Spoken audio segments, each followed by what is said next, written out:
Picture this.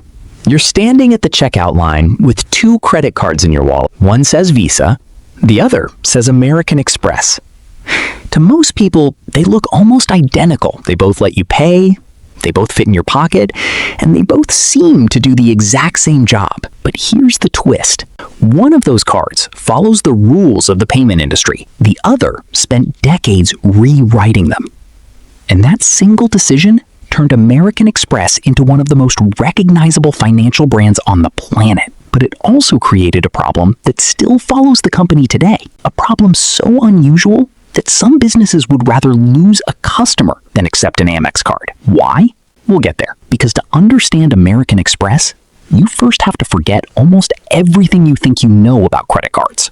Most people assume Amex was created to compete with Visa and MasterCard. That's impossible, because when American Express was founded in 1850, neither Visa nor MasterCard even existed. In fact, credit cards weren't part of everyday life at all. Back then, America had a completely different challenge. Moving money across the country was risky. Businesses needed a safe way to transport cash, legal documents, and valuable packages between cities. That's where American Express came in. The company didn't sell credit. It sold something even more valuable: trust. Day after day, shipment after shipment, American Express built a reputation for reliability. People trusted the company with their money long before they trusted it with a payment card, and that reputation became its greatest competitive advantage. Years later, another opportunity appeared. As international travel became more common, carrying large amounts of cash was dangerous. So American Express introduced traveler's checks, a safer way for people to carry money almost anywhere in the world. Once again, the company wasn't just moving money. It was solving a problem. And every time it solved a problem, its reputation grew stronger. Then came the moment that changed everything. Instead of remaining a transportation and travel company, American Express entered the world of payments. At first, that sounds like a normal business decision, but what happened next was anything but normal. While nearly every major payment company chose one path, American Express chose another. It built a system that gave the company far more control, but also far more responsibility. That decision made Amex one of the most respected names in finance, but it also explains why some stores still refuse to accept the card, even today. So what exactly did American Express build that everyone else didn't? The answer is surprisingly simple, and once you see it, you'll understand why Amex has played by a completely different set of rules for decades.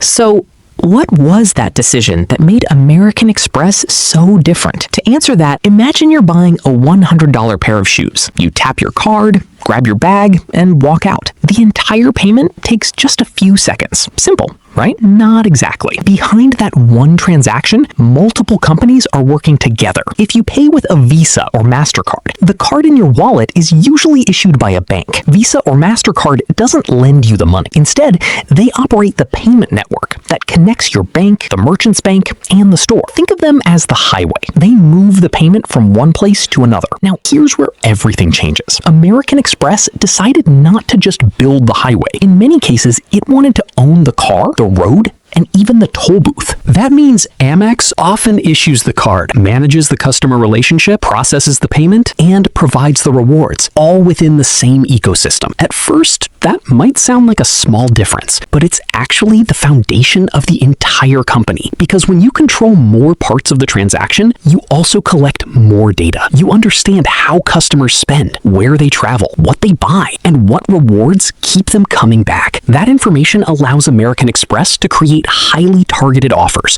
and premium benefits that many competitors simply can't match in the same way. But every advantage comes with a price. Since Amex provides more services within its own ecosystem, merchants may pay higher acceptance costs for some transactions compared with other payment networks, depending on the card, industry, and agreement. Now, imagine you own a small neighborhood coffee shop. Your profit on each cup of coffee is already small. If payment costs increase, your profits shrink even more. That's why some smaller businesses decide not to accept American Express. But here's the part most people never hear. If accepting Amex can cost more, why do luxury hotels, premium restaurants, airlines, and high-end retailers continue accepting it without hesitation? Wouldn't they want to save money too? The answer has nothing to do with the card itself. It has everything to do with the people carrying it. And that strategy became one of the smartest business decisions American Express ever made. Because Amex wasn't trying to win every customer. It was trying to attract the right customers. And that changed everything.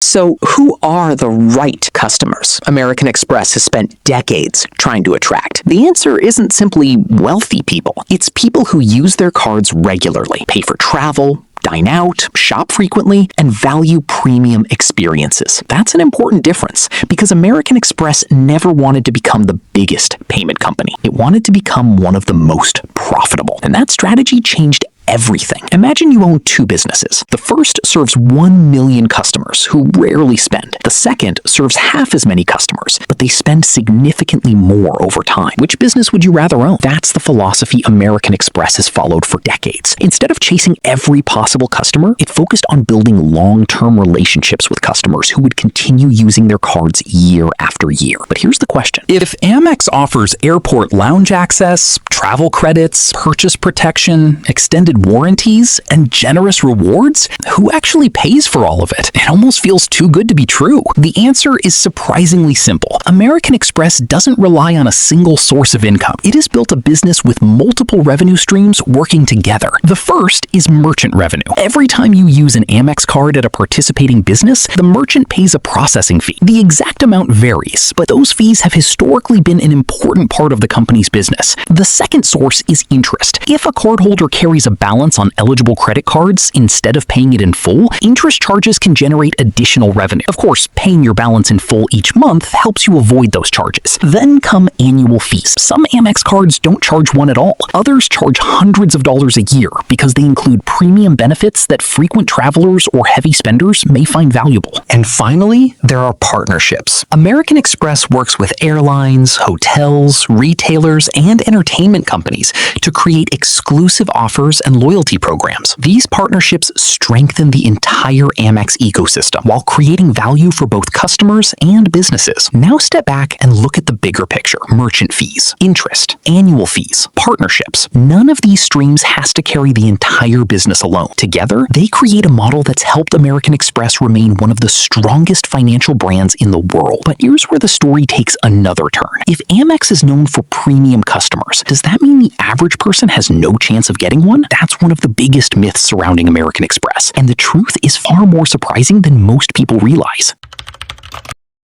For years, American Express has been surrounded by one powerful myth. You need to be rich to get one. It's a belief that's been repeated so often that many people never even bother checking if it's true. But here's the reality. Owning an Amex card isn't about looking wealthy. It's about proving you're financially responsible. That may sound surprising because the internet is full of people flashing black cards, luxury vacations, and exclusive airport lounges. It creates the impression that every American Express card is reserved for millionaires. That's far from the complete story. Today, American Express offers a wide range of cards. Some are designed for frequent travelers. Some focus on everyday cashback. Others are built for small business owners. And yes, there are premium cards with high annual fees and luxury benefits, but there are also more accessible options for people with solid credit and responsible financial habits. So what does American Express actually look at when you apply? The biggest factor is your credit profile. While approval is never guaranteed, applicants with good to excellent credit generally have stronger approval odds for many Amex credit cards. But your credit score is only part of the picture. American Express may also consider your payment history, existing debt, reported income, and your overall ability to manage credit responsibly. In other words, the company isn't simply asking how much money do you make. It's asking how likely are you to handle this credit responsibly. That's a very different question, and it explains why two people with similar incomes can receive completely different decisions. So, you've decided an American Express card might be right for you. Now comes the part that makes many people nervous, the application. But here's something most first-time applicants don't realize. Getting approved doesn't start when you click apply. It starts weeks or even months before that. Because by the time American Express reviews your application, your financial habits have already told a story. Have you paid your bills on time? Have you managed your existing credit responsibly? Do you appear capable of handling new credit? Those questions matter far more than simply wanting an Amex card. Now, Let's walk through the process. The first step is choosing the right card. This is where many people make their biggest mistake. They immediately apply for the most prestigious card because they've seen it online or heard people talk about it. But prestige doesn't always mean it's the best choice. American Express offers different cards for different goals. Some are designed for everyday spending. Others focus on travel rewards. Some are built for business owners. And others are meant for people who want premium lifestyle benefits. The smartest application isn't the one with the most expensive annual fee. It's the one that matches how you actually spend your money. Once you've chosen a card, the application itself is usually straightforward. You'll provide basic personal information, details about your income, employment, and other information needed to evaluate your application. American Express may also review your credit history as part of its decision-making process. Some applicants receive a decision within minutes. Others may be asked for additional information or have their application reviewed manually. Both situations are completely normal. But here's something that rarely gets mentioned. Approval isn't the finish line. It's the beginning of your relationship with American Express. The company wants customers who use their cards responsibly, not just people who collect them. That means paying on time, avoiding unnecessary debt, and actually using the benefits you're paying for. Because an expensive rewards card isn't valuable if the rewards go unused. So after everything we've covered, only one question remains. Should you actually get an American Express card, or is its reputation bigger than its real value? Let's separate the myth from the reality. Now, after everything we've uncovered, is American Express really worth it? The answer isn't a simple yes or no. It depends on one thing: how you actually use it. If you choose a card that matches your lifestyle, pay your balance responsibly, and take advantage of the benefits it offers, an Amex card can be incredibly valuable. Travel rewards, purchase protection, extended warranties, exclusive offers, airport lounge access on eligible cards. For the right person, those benefits can easily outweigh the annual fee. But here's where many people get it wrong. They apply because of the name, not because of the value. A premium credit card doesn't automatically make someone financially successful. In fact, if you're paying interest every month or ignoring the card's benefits, that premium card could end up costing you far more than it's giving back. That's why the smartest cardholders don't chase status. They chase value. And that's the real lesson behind American Express. For more than 170 years, the company hasn't built its reputation by being available to everyone. It built its reputation by creating trust, rewarding loyal customers, and offering an experience that feels different from a typical credit card. Whether that experience is worth it depends entirely on your financial habits. So the next time you see someone pull out an American Express card, don't assume they're trying to impress anyone. The smarter question is this: did they choose the right card for the way they actually spend? Because that's what personal finance is really about. Not buying the most expensive product, not following internet hype, but making informed decisions that fit your own goals. And now you know the full story. From a small express delivery company founded in 1850 to one of the world's most recognizable financial brands, American Express didn't become successful by doing what everyone else was doing. It became successful by building a completely different system and sticking with it. So, would you apply for an American Express card? Or do you think another credit card is a better fit for your lifestyle? Let me know your thoughts in the comments. If you enjoyed this breakdown and want more videos that explain money, credit cards, investing, and personal finance in a simple, engaging way, hit the like button, subscribe to the channel, and turn on notifications so you don't miss the next one. Thanks for watching. I'll see you in the next video.